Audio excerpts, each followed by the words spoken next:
अंतर्राष्ट्रीय फंडिंग से जुड़े नैतिक मुद्दे सबसे पहले समझते हैं, ये है क्या।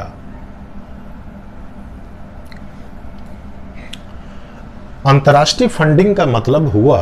कि जो देश के बाहर से जो फंडिंग आती है, देश के बाहर से आपको मान लीजिए भारत में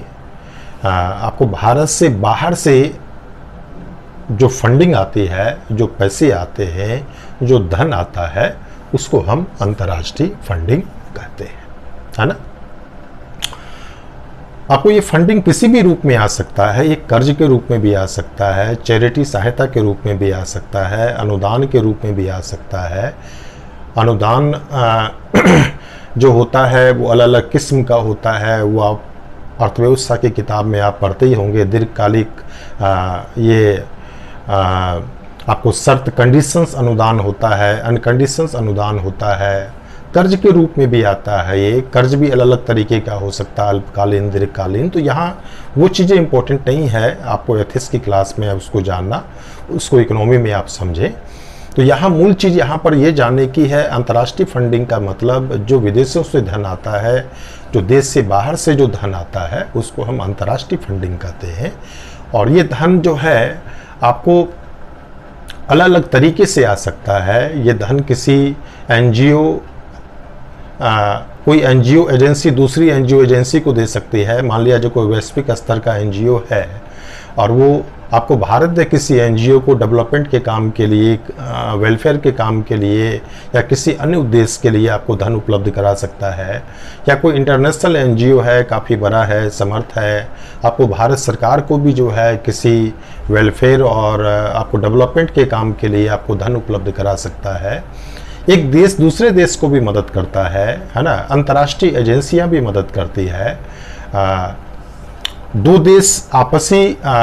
आपको समझौते के तहत भी जो है दूसरे देश से सहायता प्राप्त करते हैं। तो इस तरह के अलग अलग सोर्स हो सकते हैं धन प्राप्ति के। मूल चीज है कि जो विदेश से जो कुछ भी धन आता है, चाहे उसका सोर्स जो भी हो, उसका मोड चाहे जो भी हो, उसको हम इंटरनेशनल फंडिंग कहते हैं। यानी अंतर्राष्ट्रीय कम्युनिटी के द्वारा या संगठन के द्वारा या किसी अन्य व्यक्ति विशेष के द्वारा जो धन आपको देश के अंदर आता है। तो इस तरह के धन को हम क्या बोलते हैं? International funding. जो विदेशों से जो धन आता है, मैंने इसके पहले भी कहा, इसका सोर्स कोई भी हो सकता है ना। ये सरकारी सोर्स भी हो सकता है, गैर सरकारी सोर्स भी हो सकता है ना। मान लिया जाए कि अमेरिकी सरकार अगर आपको भारत सरकार को मदद कर रही है, तो ये एक गवर्नमेंट के द्वारा दूसरी गवर्नमेंट को आपको दिया जाने वाला इंटरनेशनल फंडिंग हुआ, है ना। या अमेरिका की किसी आपको प्राइवेट ऑर्गेनाइजेशन, कोई एनजीओ अगर भारत सरकार को मदद कर रही है, तो एक नॉन गवर्नमेंट ऑर्गेनाइजेशन के द्वारा गवर्नमेंटल ऑर्गेनाइजेशन को दिए जाने वाला मदद हुआ। या अमेरिका का कोई एनजीओ, है ना, भारत के किसी एनजीओ को दे रहा है, तो एक नॉन गवर्नमेंटल ऑर्गेनाइजेशन के द्वारा दूसरे नॉन गवर्नमेंटल ऑर्गेनाइजेशन को दिया जाने वाला आपको मदद है। तो ये इंटरनेशनल फंडिंग किसी भी रूप में हो सकती है, सरकार के स्तर पर भी हो सकती है ना, गैर सरकारी स्तर पर भी हो सकती है, किसी कंट्री विशेष के द्वारा हो सकती है, संगठन विशेष के द्वारा हो सकती है, किसी अलग से फंड एजेंसी के द्वारा हो सकती है, जैसे अंतर्राष्ट्रीय मुद्रा कोष है, या आपको एशियाई विकास बैंक है, या आपको जापान की इस तरह की संस्था है। आप बहुत सारी इस तरह की संस्थाएं हैं जो इंटरनेशनल फंडिंग का काम करती है, अंतर्राष्ट्रीय स्तर पर आपको धन उपलब्ध कराती है। तो इस तरह की चीज़ें जो होती है ना, इसका अपना एक अलग महत्व होता है। हर देश को इस तरह की सहायता की जरूरत पड़ती है। हम लोगों को भी अपनी व्यक्तिगत ज़िंदगी में भी कई बार ऐसा होता है कि अपनी बेसिक ज़रूरतों को पूरा करने के लिए, अपने डेवलपमेंट या विकास के लिए, कुछ काम करने के लिए, रोजगार को बढ़ाने के लिए, अपने काम धंधे की स्थिति को बेहतर बनाने के लिए, है ना, या किसी अन्य आपातकालीन ज़रूरत के लिए जो है हमें आपको किसी की मदद की ज़रूरत पड़ती है। तो इस तरह की मदद जो है राष्ट्रीय स्तर पर भी ज़रूरत पड़ती है, एक देश को भी ज़रूरत पड़ती है इस तरह के मदद की अंतर्राष्ट्रीय स्तर पर। जिस तरह हम आपको समाज से कुछ मदद लेते हैं संकट के समय, है ना, या अपनी स्थिति को बेहतर करने के लिए, आपको आपके संपर्क में जो भी होते हैं, रिश्ते नाते होते हैं, मित्र होते हैं, उससे हम लोग मदद लेते हैं। तो उसी तरह एक राष्ट्र भी जो है अंतर्राष्ट्रीय स्तर पर दूसरों से मदद लेता है, जिससे उसके संबंध अच्छे होते हैं, या जिस ऑर्गेनाइजेशन के क्राइटेरिया में उसकी स्थिति आ रही होती है ना, या जिस एनजीओ से उसका वो चल रहा होता है लेन देन पहले से, या उसे क्राइटेरिया में वो फिट हो रहा होता है, तो वहाँ से उसको धन की प्राप्ति होती है। तो अब है इसका इम्पोर्टेंस, क्या इसका महत्व है, हमें इस तरह के अंतर्राष्ट्रीय फंडिंग की जरूरत क्यों पड़ती है ना।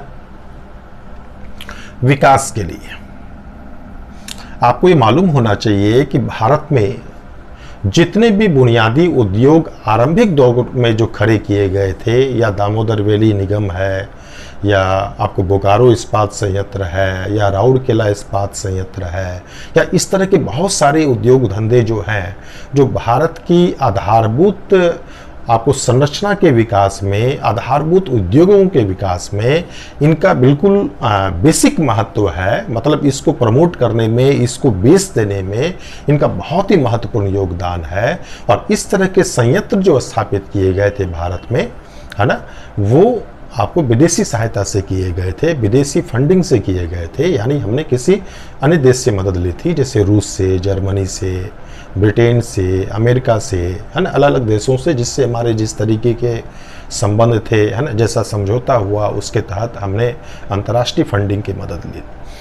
तो बहुत सारे विकास के काम जो हमारे चलते हैं, आपको बहुत सारे प्रोजेक्ट चलते हैं, या वो मेट्रो का प्रोजेक्ट हो, या कोई बड़ा महत्वाकांक्षी रेल का प्रोजेक्ट हो, या सड़क मार्ग का प्रोजेक्ट हो, या कोई और इस तरह का कोई प्रोजेक्ट हो, है ना। तो कई बार ऐसा होता है कि इस तरह के डेवलपमेंट प्रोजेक्ट में जो है हमारे देश के अपने संसाधन कम पड़ जाते हैं, और उसका फिर एक ही रास्ता होता है, या तो डेवलपमेंट के काम को हम आगे ना बढ़ाएं, उसको हम रोक दें, और या डेवलपमेंट के कामों को हम इंटरनेशनल फंडिंग के माध्यम से आगे बढ़ाएं, उसको विकास के रास्ते पर हम जो है तेज़ी से आगे हम बढ़ें, और फिर हमारी सामर्थ्य जब बढ़ जाएगी तो फिर हम, अगर वो कर्ज है तो उसको हम वापस कर दें। और एक स्वाभाविक सी चीज़ है कि जब हमारा सामर्थ्य बढ़ेगा तो इसी तरह की मदद हम फिर अपने से जो कमज़ोर देश है उसको करेंगे, है ना। जिस तरह भाईचारा समाज के अंदर चलता है कि समाज में कोई कमजोर है तो जो समर्थ है उसको मदद करता है, तो इस तरह की भाईचारे की चीज जो है वो अंतर्राष्ट्रीय स्तर पर भी चलती है। तो डेवलपमेंट के लिए जो है कई बार अपने संसाधन हमारे आपको कम पड़ जाते हैं, और इस वजह से जो है हमें इंटरनेशनल फंडिंग की आपको जरूरत महसूस होती है, धन की जरूरत महसूस होती है। अंतर्राष्ट्रीय सद्भाव और सहयोग, अंतर्राष्ट्रीय सद्भाव और सहयोग का मतलब ये हुआ कि जब ये लेन देन चलता है, कुछ मदद करने का या मदद लेने का जब ये लेन देन चलता है, तो इसी बहाने एक संबंध विकसित होते हैं, बॉन्डिंग डेवलप होती है, देशों के बीच लेन देन से सहयोग बढ़ता है, एक सामुदायिक एक यूनिटी की फीलिंग डेवलप होती है, अंतर्राष्ट्रीय एकता और संगठन को जो है वो बढ़ावा मिलता है। मान लिया जाए कोई डेवलपमेंट प्रोजेक्ट भारत में शुरू किया जा रहा है और उसमें रूस आर्थिक मदद कर रहा है, तो स्वाभाविक है कि उस प्रोजेक्ट के बनने और आगे बढ़ने की प्रक्रिया में जो है रूस निरंतर जुड़ा हुआ रहेगा, और यह निरंतर जुड़ाव जो है हमारे रूस से संबंधों को मजबूत करेगा, और धीरे धीरे हमारे अंतर्राष्ट्रीय संबंध जो है वो सद्भाव की स्थिति में आ जाएंगे। तो इसी तरह अन्य देशों से भी जब इस तरह के सहयोग की स्थितियां बनती है, तो सहयोग एक बहाना बनता है संबंधों को बेहतर करने का और इसकी निरंतरता को आगे बढ़ाने का। तो ये अंतर्राष्ट्रीय स्तर पे ये जो लेन देन जो चलता है ना, अंतर्राष्ट्रीय फंडिंग के रूप में, उससे अंतर्राष्ट्रीय स्तर पर जो है ना, देशों के बीच सद्भाव और सहयोग की चीज़ें मजबूत होती है, जिससे अंतर्राष्ट्रीय शांति और एकता को जो है आपको बढ़ावा मिलता है। समावेशी और सतत विकास, समावेशी आपको विकास को भी इससे बढ़ावा मिलता है ना। समावेशी विकास का मतलब क्या हुआ कि ग्लोबल स्तर पर मान लिया जाए कि कुछ एक देश, अगर इसको हम लोग वैश्विक स्तर पर ले रहे हैं, ग्लोबल स्तर पर अगर कुछ एक देश अगर बहुत धनी है और कुछ एक देश बहुत गरीब है, वहाँ बेसिक जरूरत भी पूरी अगर नहीं हो रही है, तो यहाँ पर जो है विकास का बहाव, विकास का वितरण उन देशों तक नहीं हो सका है। तो जो आपको समर्थ देश हैं, उनकी जिम्मेदारी वहाँ बनती है कि वो अपने विकास का फैलाव जो है उन देशों तक भी पहुँचाए जहाँ तक विकास नहीं पहुँचा है, जो अत्यंत पिछड़ेपन की स्थिति में है। क्योंकि ये माना जाता है कि अल्टीमेटली लॉन्ग टर्म का विकास जो है या बहुत लंबे समय तक चलने वाला विकास जो है वो तभी संभव हो सकता है, वो भी शांति के साथ सभी संभव हो सकता है जब यह विकास समावेशी हो। समावेशी का मतलब कि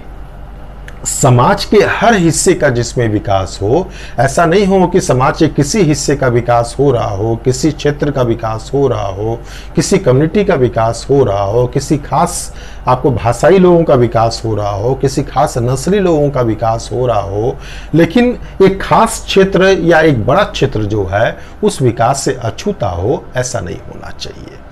तो समावेशी विकास का मतलब हुआ कि जो विकास की प्रक्रिया में पिछड़े हुए हैं वहां तक भी विकास पहुंचाना, विकास में सबको शामिल करना। तो जब ये अंतर्राष्ट्रीय फंडिंग होती है तो विकास का फैलाव बढ़ता है। इस फंडिंग के माध्यम से जिन देशों में विकास नहीं हुआ है, हम वहां पर विकास को पहुंचा के जो है हम ग्लोबल स्तर पर समावेशी विकास को हम बढ़ावा देते हैं। उसी तरह हम सतत विकास को भी बढ़ावा देते हैं। सतत विकास का मतलब हुआ ऐसा विकास जो निरंतर आपको चले, और निरंतर विकास तभी चल सकता है, आगे तक विकास तभी चल सकता है जब हम प्रकृति के साथ, पर्यावरण के साथ हम मिलकर चले, हम प्राकृतिक संसाधनों का, हम भविष्य की पीढ़ी की जरूरतों को ध्यान में रखकर हम उपयोग करें संयम के साथ। तो जब हम ग्रीन टेक्नोलॉजी के आधार पर डेवलपमेंट की बात जब हम करते हैं, हम संसाधनों के एफिशिएंट उपयोग की जब हम बात करते हैं, तो इसमें उत्तम टेक्नोलॉजी की जरूरत पड़ती है, जिसके लिए हमें फंड चाहिए, और यह फंड हमें कई बार इंटरनेशनल फंडिंग के माध्यम से मिलता है। आपको पता होना चाहिए, आपको जलवायु परिवर्तन या आपको क्योटो प्रोटोकॉल वगैरह आपने सुना होगा, है ना। आपको जलवायु परिवर्तन के लिए, ग्रीन एनर्जी के लिए इंटरनेशनल स्तर पर इस तरह की बहुत सारी फंडिंग होती है। यानी उन देशों को जो अपने देश में जो है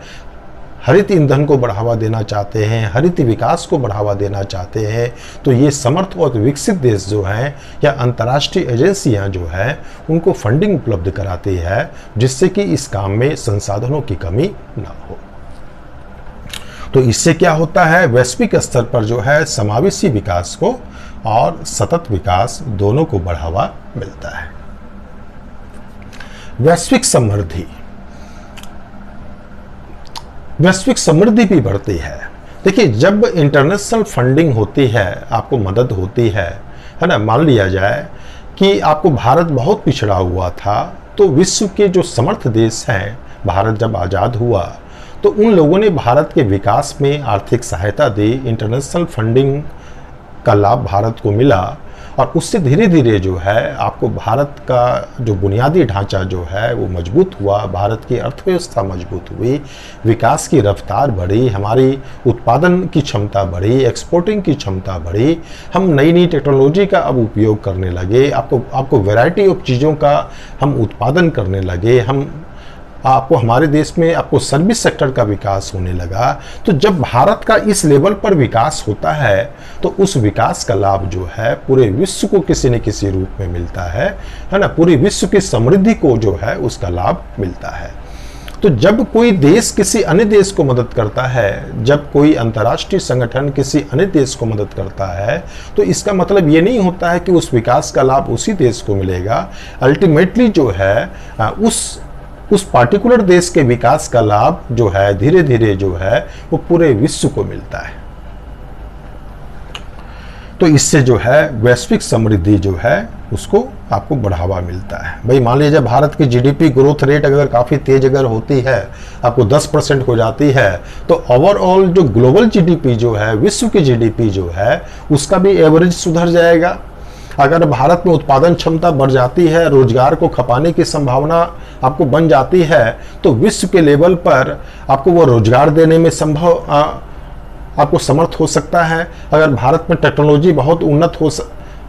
आपको हो जाती है तो भारत उन्नत टेक्नोलॉजी जो है वो विश्व को एक्सपोर्ट कर सकता है, जो विकास को और हाईटेक बना सकती है, जिससे विश्व की समृद्धि बढ़ेगी। और भी इसमें बहुत सारी चीज़ें हो सकती है। मैं आपको टॉपिक की जो सीमाएं हैं उसके अंदर रहकर आपको समझा रहा हूँ।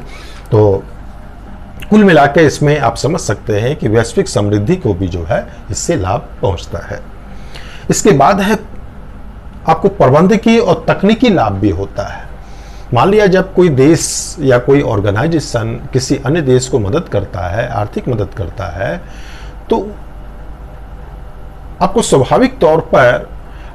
वो ऐसा नहीं होता है कि उसने सिर्फ धन दे दिया अब उसका काम खत्म हो गया। धन के साथ साथ धन का सही इस्तेमाल हो और जिस पर्पस के लिए, जिस काम के लिए धन दिया जा रहा है उसमें सही तरीके से उसका उपयोग हो,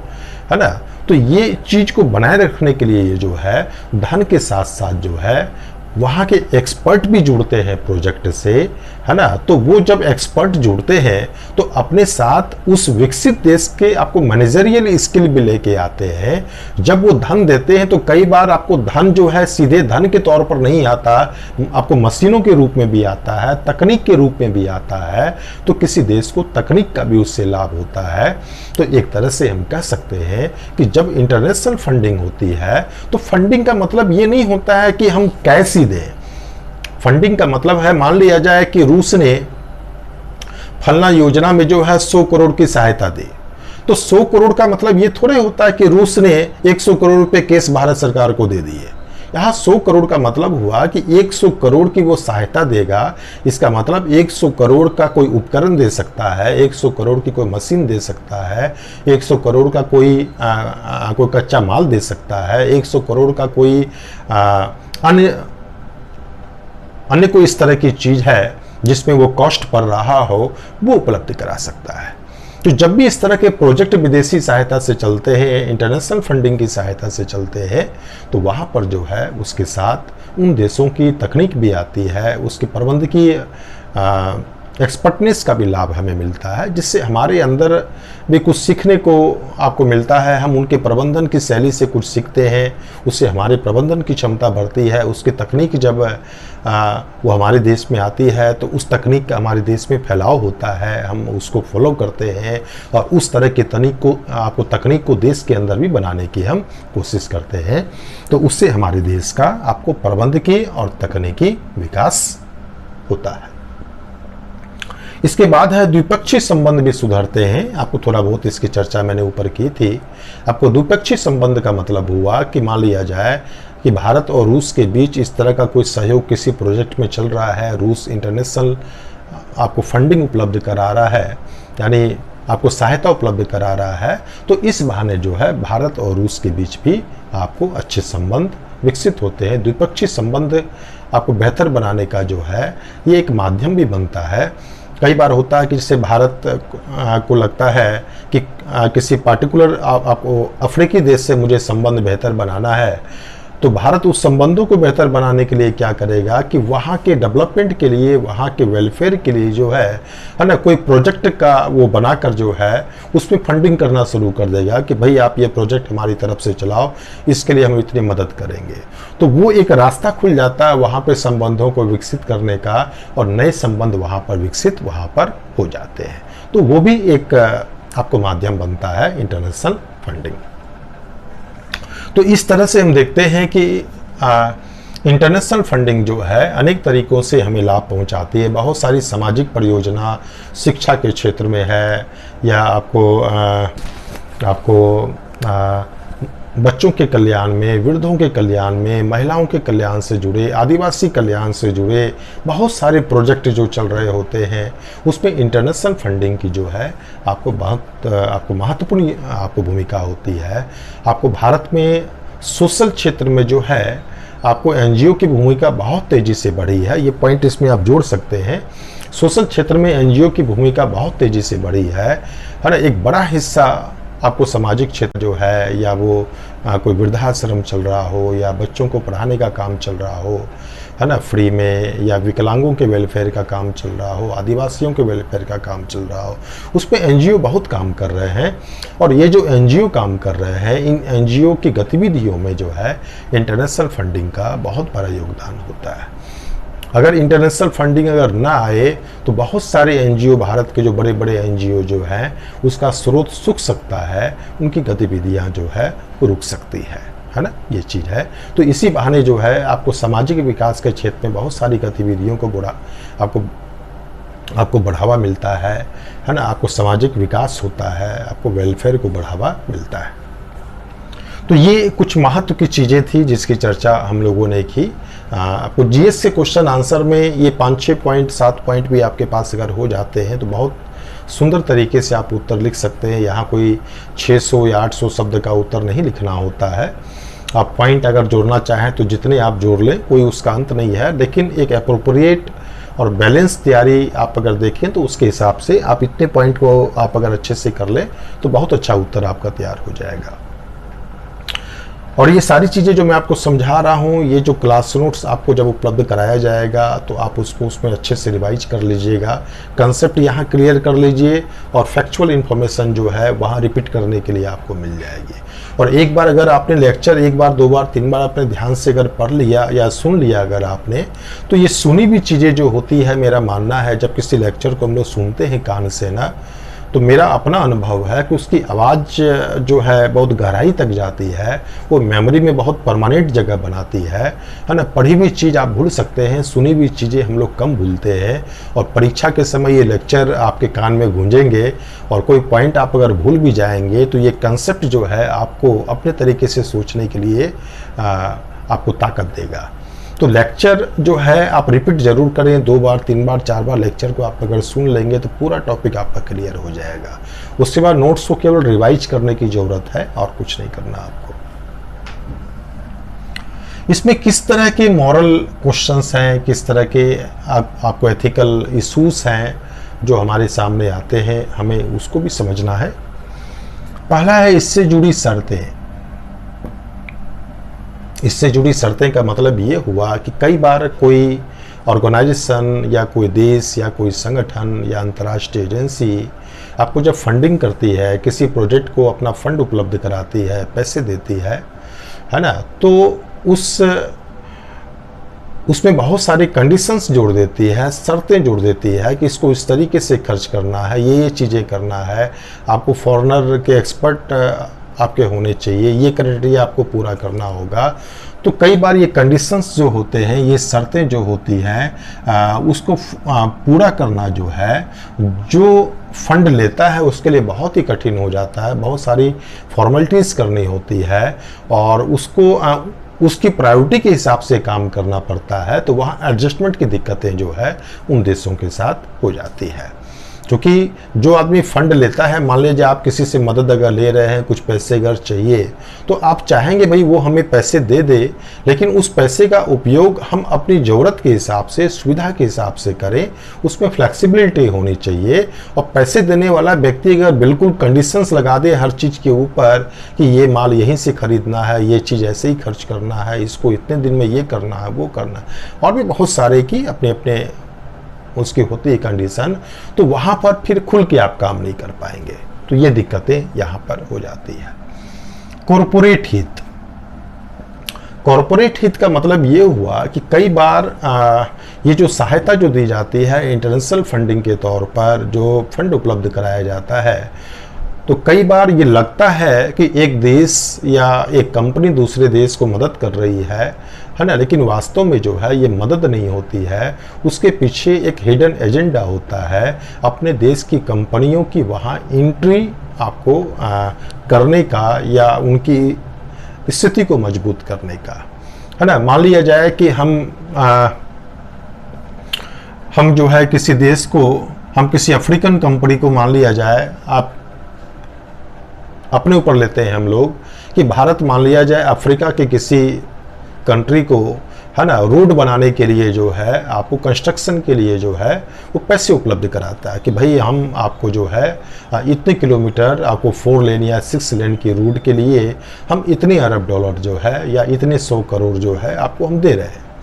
तो जब इस तरह की जब भी शर्तें होती है, जब भी कंडीशंस होती है, तो उसमें कंडीशंस होती है कि ये जो प्रोजेक्ट जो होगा उसमें हमारी भी कंपनी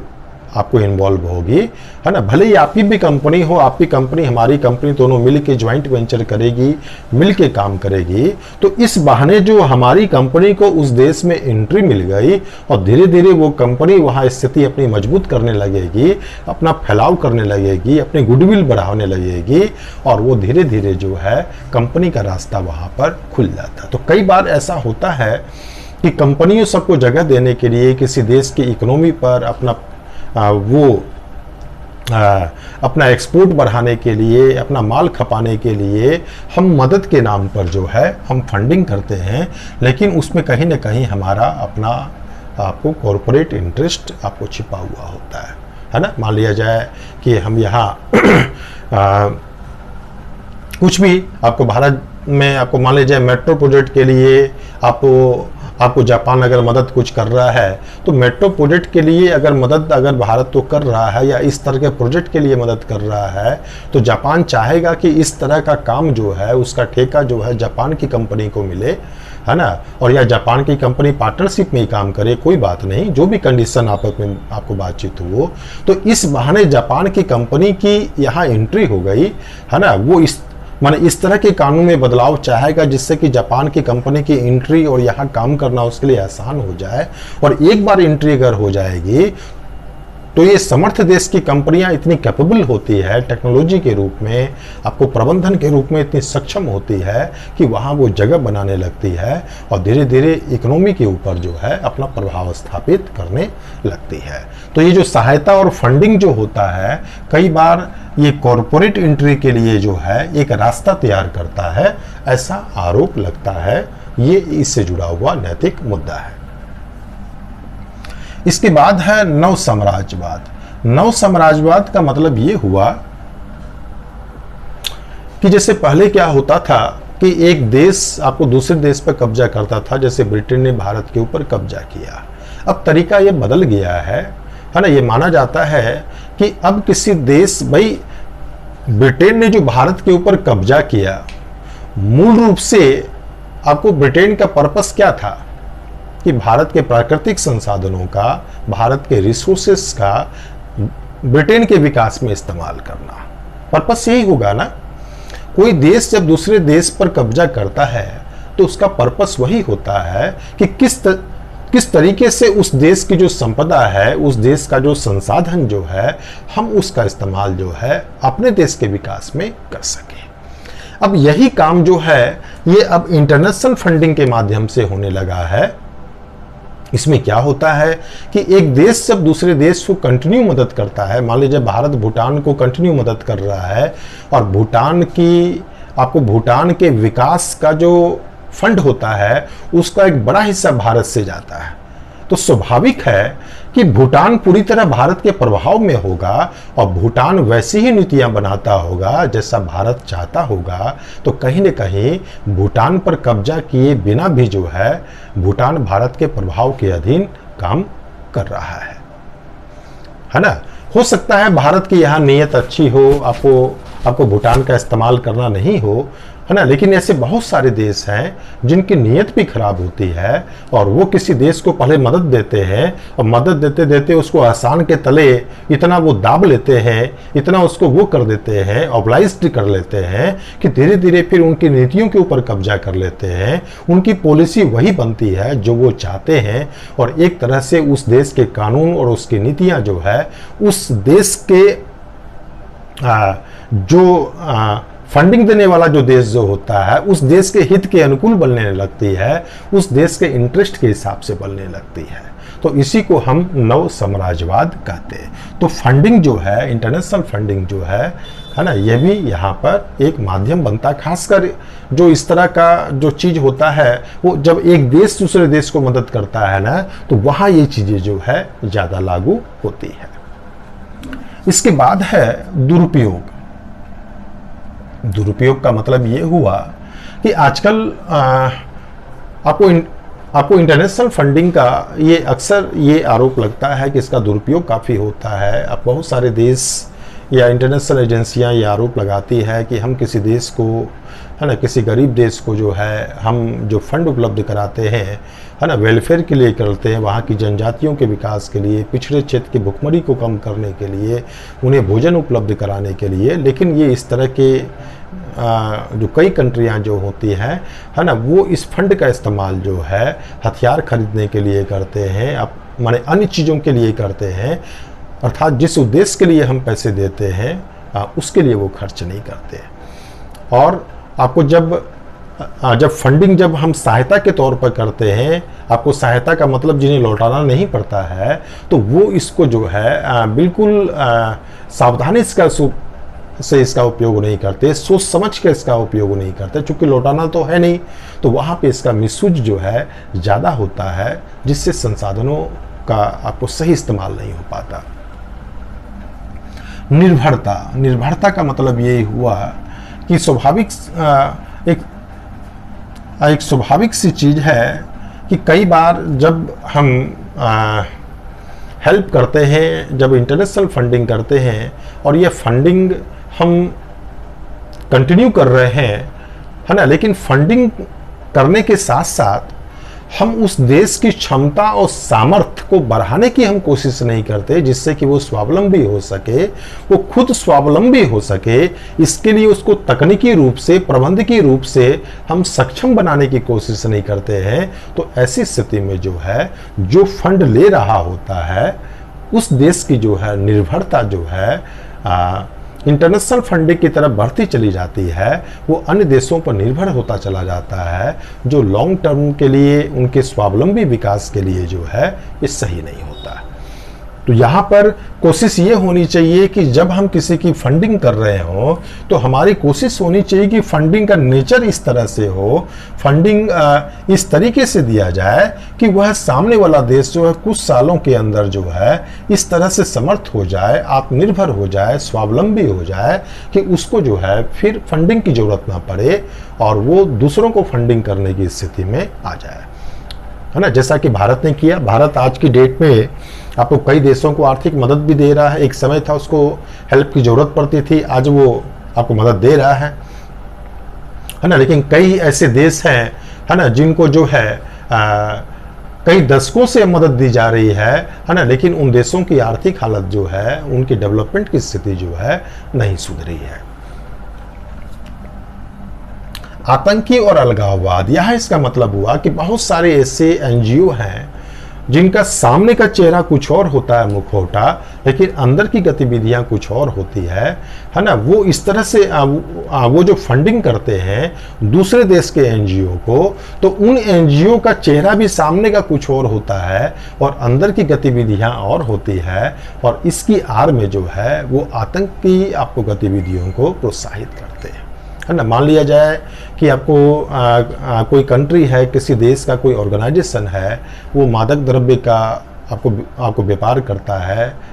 ना, नशे की चीज़ों का व्यापार करता है, हथियारों का व्यापार करता है, गलत काम धंधे करता है ना, और आपको दूसरे देशों में आतंकी कार्रवाई को जो है आपको प्रोत्साहित करता है, माने इस तरफ से जो धन कमाता है उससे वो अन्य देशों में आतंक फैलाता है। तो वो क्या करेगा, एक साफ सुथरी छवि वाला एक एनजीओ बना लेगा और उस एनजीओ के माध्यम से वो उस देश में इसी तरह के किसी एनजीओ को फंडिंग करेगा जो उसी का एनजीओ होगा वहाँ, या उससे जुड़ा हुआ लिंक एनजीओ होगा। उसका भी चेहरा बाहर से कुछ और होगा, बाहर से वो शिक्षा का काम कर रहा होगा, सोशल क्षेत्र के लिए काम कर रहा होगा, लेकिन अंदरूनी तौर पर जो है वहाँ आतंकी गतिविधियों का अड्डा होता है। तो ये आरोप अक्सर लगता है कि इस तरह के बहुत सारे फर्जी एनजीओ चल रहे हैं, है ना, जिनका चेहरा कुछ अलग है और काम कुछ अलग है, और वो एनजीओ जो है देश के अंदर अलगाववादी गतिविधियों को फंडिंग करते हैं, प्रोत्साहित करते हैं, अलग अलग आपको विभिन्न तरीकों से उनको मदद करते हैं, है ना। सामने से दिखता है कि कोई एनजीओ चल रहा है, उसका कार्य क्षेत्र जो है आपको सामाजिक गतिविधियों से जुड़ा हुआ है, डेवलपमेंट और वेलफेयर से जुड़ा हुआ है, लेकिन अंदर ही अंदर उसके कुछ और काम चलता रहता है। तो ये इससे जुड़ा हुआ कुछ एथिकल चिंता का विषय है। इसके बाद है धार्मिक एजेंडा। धार्मिक एजेंडा का मतलब हुआ, ये आरोप लगता है कि बहुत सारे एनजीओ जो होते हैं वेस्टर्न कंट्री के जो हैं, है ना, वो अपनी फंडिंग देते समय जो है इस तरह से फंडिंग करते हैं किसी देश में, है ना, कोई एनजीओ मान लीजिए कोई मिशनरी से जुड़े आपको लोगों का कोई एनजीओ है तो उसको वो फंड करेंगे, और वो उस फंड से चलने वाला एनजीओ जो है सामने से तो लगेगा कि वो सामाजिक गतिविधि को चला रहा है, बच्चों को मदद कर रहा है, शिक्षा दे रहा है या आपदा में सहायता दे रहा है, लेकिन अंदर ही अंदर जो है उनकी धार्मिक गतिविधियां चलती रहती है, धर्म परिवर्तन की गतिविधियां चलती रहती है। यानी प्रलोभन देके आपको धर्म में परिवर्तन लाना कि पहले वो अपना अच्छा चेहरा फेस करता है, किसी को आपको मदद करके जो है उसके ऊपर आसान ला देता है, और फिर इस तरीके से उसको कन्विंस करता है जिससे कि वो अपने धर्म आपको परिवर्तन के लिए राजी हो जाए। तो इस तरह से भी जो है धार्मिक परिवर्तन के लिए जो है वेस्टर्न कंट्री की खासकर जो ईसाई धर्म से जुड़ी जो संस्थाएं जो है, उससे जुड़े जो एनजीओ जो होते हैं, वो इस तरह की गतिविधियों को अन्य देशों में संचालित करते हैं। आपको भारत में भी इस तरह के आरोप आपको कई बार लगते रहे हैं, अपने पेपर और मीडिया में भी सुना होगा। इसके बाद है भेदभाव। भेदभाव का मतलब ये हुआ कि डेवलपमेंट के लिए जो हम फंडिंग करते हैं इंटरनेशनल स्तर पर, या वो किसी देश के द्वारा हो या इंटरनेशनल एजेंसी के द्वारा हो, खासकर यहाँ पर भेदभाव की बात जो की गई है वो इंटरनेशनल एजेंसी के संदर्भ में ज़्यादा की गई है यहाँ पर। तो ये जो फंडिंग जो की जाती है तो उसमें कई बार भेदभाव भी होता है। भेदभाव का मतलब ये हुआ कि मान लिया जाए कोई इंटरनेशनल आपको एजेंसी है जो फंड उपलब्ध कराती है अलग अलग उद्देश्य के लिए, तो जब वो फंड उपलब्ध कराती है, चूंकि इस तरह की मैक्सिमम जितनी इंटरनेशनल एजेंसियां हैं, आप मान के चलें कि उनके ऊपर जो है जो विकसित देश जो हैं, जो संपन्न देश हैं, उन्हीं का कब्जा होता है, जो फंडिंग उनको वहीं से मिलती है। तो वो जैसा मोबिलाइज करेंगे, जैसा प्रभाव उसके ऊपर रखेंगे, जैसा करने के लिए कहेंगे वो वैसा ही करेंगे। तो कई बार इस तरह की इंटरनेशनल एजेंसियां जो होती है, जब वो आपको धन उपलब्ध कराती है, फंड उपलब्ध कराती है, सहायता उपलब्ध कराती है, तो उसमें वो भेदभाव करती है। वो उन देशों के प्रभाव में आकर जो है उन देशों को मदद करती है जिनको मदद करने के लिए उनके पीछे से डायरेक्शन संपन्न देशों का उसको मिलता है ना। तो इससे क्या होता है कि ये देखने के लिए लगता है कि इंटरनेशनल एजेंसी जो है ये पूरे विश्व में जो है आपको समान रूप से, निष्पक्षता से, ऑब्जेक्टिव तरीके से जो है विकास को बढ़ावा देने के लिए या अन्य क्षेत्र में आपको हेल्प करने का काम करती है, आपको मदद करने का काम करती है। लेकिन वास्तव में जो है ये एक पार्टिकुलर देश के डायरेक्शंस में काम करती है, एक या दो पार्टिकुलर देश के डायरेक्शंस में काम करती है, और उन देशों को मदद करती है जहां वो देश डायरेक्शंस देते हैं। मान लिया जाए कि अमेरिका का भारत से संबंध खराब हो गया, या अमेरिका भारत को कुछ मैसेज देना चाहता कि तुम मेरी बात सुनो और अन्यथा तुम अंजाम भुगतने के लिए तैयार हो जाओ, और भारत ने उसकी बात नहीं सुनी। तो कोई इंटरनेशनल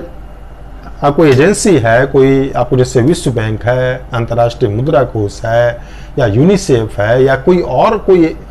आपको एजेंसी है, उससे कोई मदद अगर भारत को मिलने वाली होगी तो उसमें वो कटौती करवा देगा, या वो मदद उस देश को दिलवा देगा जिसको वो चाहता है, और भारत को नहीं दिलवाएगा, जिससे भारत प्रेशर में आ जाए और अमेरिका के प्रभाव को स्वीकार कर ले और अमेरिका की बात सुने।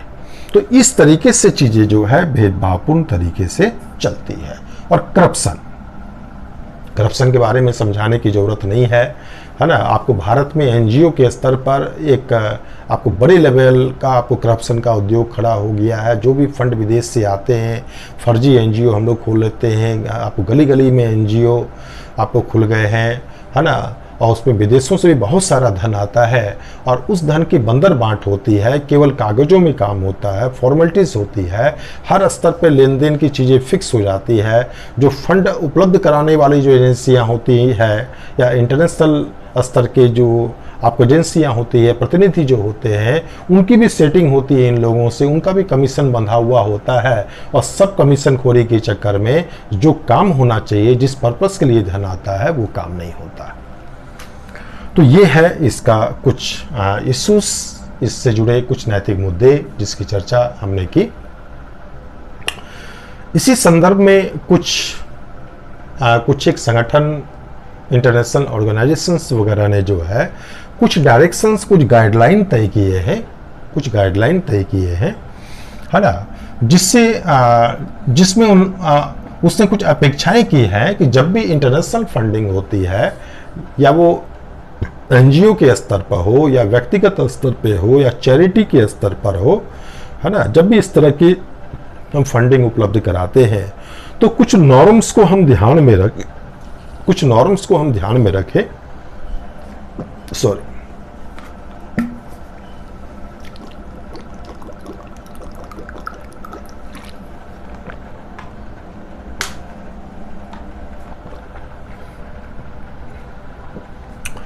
तो कुछ नॉर्म्स को हम ध्यान में रखें जिससे कि इसका मिसयूज ना हो, और जो असली मकसद है इंटरनेशनल फंडिंग का कि विश्व के विकास को बढ़ावा मिले, है ना, सतत विकास हो, समावेशी विकास हो, जो नीडी कंट्री है, नीडी कम्युनिटी है, उनका थोड़ा भला हो इस तरह की चीज़ों से, तो वो पर्पस हमारा पूरा हो। तो इसी चीज़ के लिए उन लोगों ने कुछ गाइडलाइंस आपको जारी की है। तो जो अलग अलग संगठनों ने जो गाइडलाइंस जारी की है, उसका कुछ कॉमन फीचर, कुछ क्रक्स जो है हमने यहाँ लिखा हुआ है, उसको आपको मैं समझा देता हूँ। एक तो है कि जो भी इस तरह की इंटरनेशनल फंडिंग जो होनी चाहिए, वो पब्लिक पर्पस में होनी चाहिए, पब्लिक इंटरेस्ट के लिए होनी चाहिए।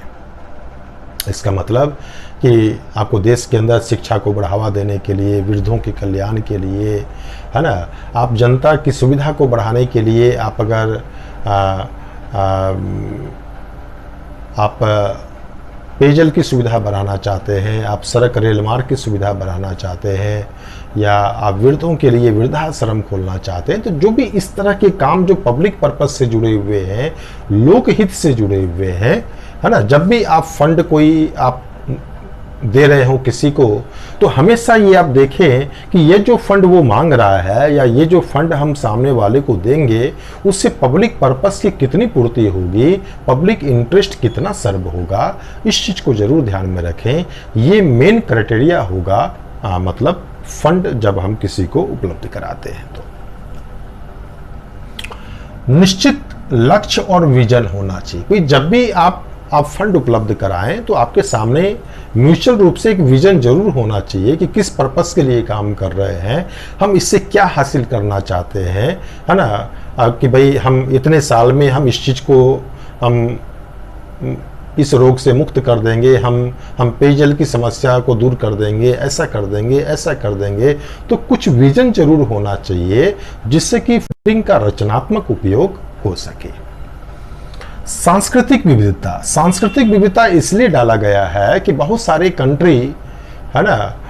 जब आप किसी देश में हेल्प करते हैं, मदद करते हैं, फंडिंग करते हैं, तो धीरे धीरे वो वहाँ पर अपने कल्चर को थोपने लगते हैं, अपनी चीज़ों को थोपने लगते हैं वो,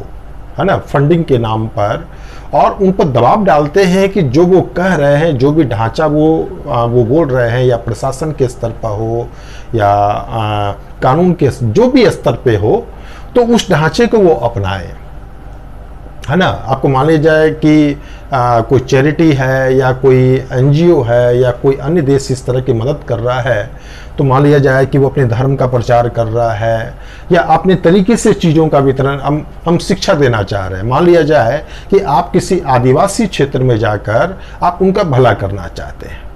अब आदिवासी क्षेत्र में आप अगर जाकर उनका भला करना चाहते हैं, तो इस तरीके से आप भला उनका करें कि उन आदिवासियों की जो अपनी संस्कृति है उसके दायरे में रहकर भला हो सके। ये नहीं कि तुम लोग पिछड़े हुए हो, विकास के नाम पर हम उनकी संस्कृति को बिल्कुल बदल दें कि ये आपका जो है वो पढ़ने लिखने का ढांचा एकदम बेकार है, ये क्या आप जो है अपने लोकल देवता के बारे में इनको बच्चों को बताते हो, ये क्या परंपरा है, वो क्या परंपरा है, ये क्या पहनावा है, वो क्या पहना हुआ, ये लो हम पैंट दे रहे हैं, ये लो हम शर्ट दे रहे हैं, ऐसे पहनो, इंसान बनो। ऐसा नहीं होना चाहिए। मदद जरूर करें,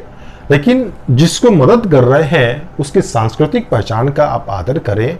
है ना, क्योंकि ऐसा आप नहीं करेंगे तो धीरे धीरे जो है जो सांस्कृतिक जो डाइवर्सिटी जो है हमारी अलग अलग संस्कृतियों की जो अपनी पहचान जो होती है वो खतरे में आ सकती है सहायता के नाम पर। आपको व्यवसायिक कुशलता, इसका मतलब हुआ कि जो इस क्षेत्र में जो कुछ भी काम हो रहा है, भाई एनजीओ या आपको सरकार के स्तर पर जो भी लेन देन हो रहा है इंटरनेशनल फंडिंग के संदर्भ में, तो जरूरी है कि इसका एफिशिएंट यूज हो, इसका मैक्सिमम इसका आउटपुट के रूप में इसका मैक्सिमम आउटपुट निकले। उसके लिए जरूरी है कि इसमें जो है हमें आपको प्रोफेशनलिज्म को बढ़ाना होगा, आपको व्यावसायिकता को बढ़ाना होगा, है ना, जिससे कि जो है हमारी प्रबंध की क्षमता जो है बढ़ सके और इंटरनेशनल फंडिंग का हम ज़्यादा से ज़्यादा लाभ हम उठा सके, है ना। जैसे बहुत सारे एनजीओ जो काम करते हैं, मान लीजिए फंडिंग तो उनको आ रही है ना, लेकिन फंडिंग तो आ रही है लेकिन वो एनजीओ प्रोफेशनल तरीके से काम नहीं करते हैं। तो ज़रूरी है कि प्रोफेशनल तरीके से काम होना चाहिए,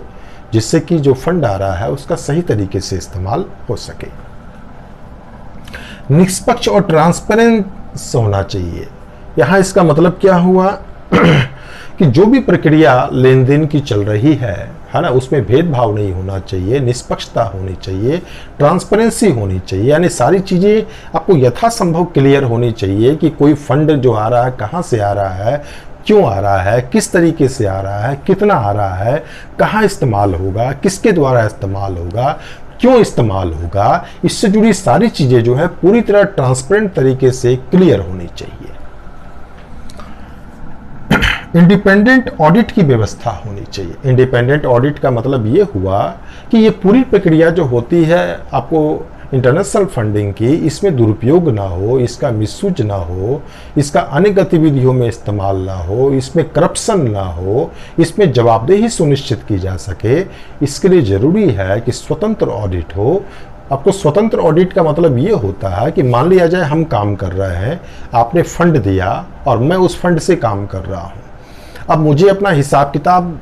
आपको देना है कि भाई हमने आपके फंड का सही इस्तेमाल किया। तो एक तो हुआ कि हमने अपने ही किसी आदमी से ऑडिट करवा के आपको वो ऑडिट की रिपोर्ट सौंप दी कि ये देखो हमने काम किया। तो मेरा जो आदमी होगा वो ऑडिट हमारे ही हिसाब से करेगा, उसमें गलत चीज़ों को वो ढक लेगा और सही सही चीज़ों को सामने लाकर उस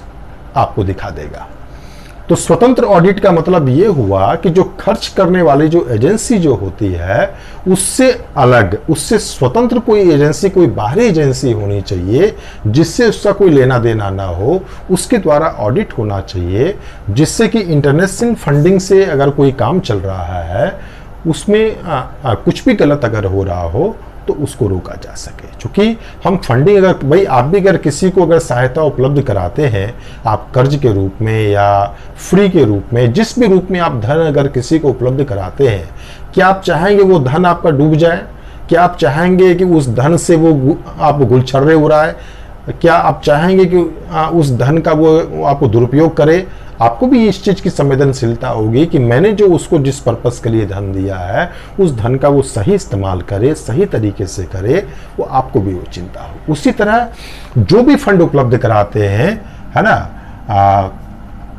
और जो फंड का उपयोग करते हैं उनको ये जो है सुनिश्चित करना होगा कि ऑडिट का काम एक स्वतंत्र एजेंसी या बाहरी एजेंसी के द्वारा होना चाहिए, जिससे कि धन के दुरुपयोग को रोका जा सके। संप्रभुता का सम्मान, इसका मतलब हुआ कि अगर आप किसी को फंडिंग कर रहे हैं, किसी देश को मदद कर रहे हैं, है ना, इसका मतलब ये नहीं हुआ कि आप उसकी नीतियों को कंट्रोल करने लगे, आप उसके मालिक अपने आप को समझने लगे, उसकी पॉलिसी पर अपना प्रभाव स्थापित करने लगे। आप मदद करें, आप परामर्श जरूर दे सकते हैं, रिक्वेस्ट जरूर कर सकते हैं, सलाह जरूर दे सकते हैं, लेकिन आप उसकी संप्रभुता का सम्मान करें, अर्थात निर्णय उसे ही लेने दें, है ना, ये कोशिश होनी चाहिए। उनकी नीतियों को जबरन उसकी रिमोट अपने हाथ में लेने की आप कोशिश न करें धन उपलब्ध कराने के नाम पर, है ना। भाई आपने किसी को फंड उपलब्ध कराया तो एक पर्पस है, उस पर्पस के तहत हमने आपको फंड उपलब्ध कराया, फंड की कंडीशन भी आपको पहले से तय हो गई, हमने फंड आपको दे दिया। अब उसके बाद ये नहीं कि हम उसका रिमोट अपने हाथ में लेने की कोशिश करेंगे, तुम वही करो जैसे जैसे मैं बोल रहा हूं, और वो एकदम बिल्कुल आपके कंट्रोल में आ जाए, ऐसा नहीं होना चाहिए। तो ये जो है संप्रभुता, यानी राष्ट्र की, राज्यों की आपको संप्रभुता अंतर्राष्ट्रीय फंडिंग के नाम पर खंडित ना हो। इसके बाद है स्रोत सही होना चाहिए। मतलब ये बात जो कही गई है ये अंतर्राष्ट्रीय जांच एजेंसियों के संदर्भ में भी कही गई है और जो फंड लेते हैं उनके संदर्भ में भी कही गई है। आपको मान लिया जाए कि आपको कोई एजेंसी हमें फंड उपलब्ध करा रही है, तो अब ये नहीं कि कोई एजेंसी हमें फंड उपलब्ध करा रहा है, आंख बंद करके हम फंड ले लें, अरे ये तो फंड मिल रहा, ले लो जी, है ना, ऐसा नहीं। क्योंकि आपको ये देखना होगा कि जो फंड उपलब्ध करा रही है एजेंसी, उसका स्रोत क्या है धन का, है ना। हो सकता है उसका धन का स्रोत गलत हो, आपको नशे का व्यापार करता हो, आतंकी गतिविधियों को चलाता हो, वो स्मगलर का काम करता हो, बच्चे महिलाओं की खरीद बिक्री का काम, तस्करी का काम करता हो, यानी गलत काम धंधे करता हो। तो गलत स्रोत से जो धन आएगा वो धन जो है अल्टीमेटली गलत ही परिणाम आपको पैदा करेगा, क्योंकि वह संस्था जो भी धन दे रही है उसका जरूर अपना कोई ना कोई स्वार्थ होगा, और धन देने के नाम पर बाद में वो अपने स्वार्थ को पूरा करने के लिए आपके ऊपर दबाव जरूर डालेगी। तो जब आप धन ले रहे हो इंटरनेशनल फंडिंग के तहत, तो जो एजेंसी आपको धन उपलब्ध करा रही है, आप उसके स्रोत का आप जरूर पता करें कि धन जो है वो किस स्रोत से आ रहा है, कहाँ से आ रहा है, वो जो एजेंसी है आप कहाँ से धन लाती है। तो ये सब चीज़ है जो ध्यान में रखने की ज़रूरत है अंतर्राष्ट्रीय फंडिंग में। तो ये सब चीज़ें हम लोगों ने समझी। तो आज का टॉपिक अंतर्राष्ट्रीय फंडिंग से जुड़ा हुआ था। इसमें आपको जितनी चीज़ें हो सकती थी, आप इसमें क्वेश्चन लिख लें आप। हालांकि क्वेश्चंस जो हैं, जो आपको नोट्स उपलब्ध कराए जा रहे हैं ना, उसमें क्वेश्चंस भी दिए हुए हैं, उस पर क्वेश्चंस दिए हुए हैं, और आप उस क्वेश्चंस को आप प्रैक्टिस करें। जैसे एक दो मित्र ने आपको कहा था कि सर क्वेश्चंस भी दें, तो उसमें क्वेश्चंस दिया हुआ प्रैक्टिस के लिए, आप उससे प्रैक्टिस कर सकते हैं। एक क्वेश्चन इससे आप लिख सकते हैं, नोट कर लें आप। लिखें, अंतर्राष्ट्रीय वित्तीयन या फंडिंग से जुड़े नैतिक चिंताओं को स्पष्ट करें। अंतर्राष्ट्रीय फंडिंग से जुड़ी नैतिक चिंताओं को स्पष्ट करें। इसमें जब भी क्वेश्चंस आएगा इसी तरह का, आपको बहुत ज़्यादा कॉम्प्लिकेटेड क्वेश्चंस नहीं आएगा, इसी तरह का क्वेश्चन आएगा। अगर एक क्वेश्चन इस फॉर्मेट में आप तैयार कर लेते हैं तो लगभग इसके आसपास के ही आपको क्वेश्चन आएंगे, वो भी आपका हल हो जाएगा, है ना। आपको कभी क्वेश्चन आ सकता है, वो टुकड़ों में पूछ सकता है कि महत्व, है ना, या एक टुकड़ा उसमें जोड़ सकता है कि उसके मिसयूज को रोकने के लिए किस तरह के नैतिक नियम या सिद्धांत आपको लोगों द्वारा सुझाए गए हैं, तो आप वहाँ इसको आप डाल दीजिएगा, है ना। आपको मोटा मोटी इस टॉपिक में इतने ही डायमेंशंस उभरते हैं, और क्वेश्चन जब भी आएंगे इसी डायमेंशंस के अंदर आएंगे।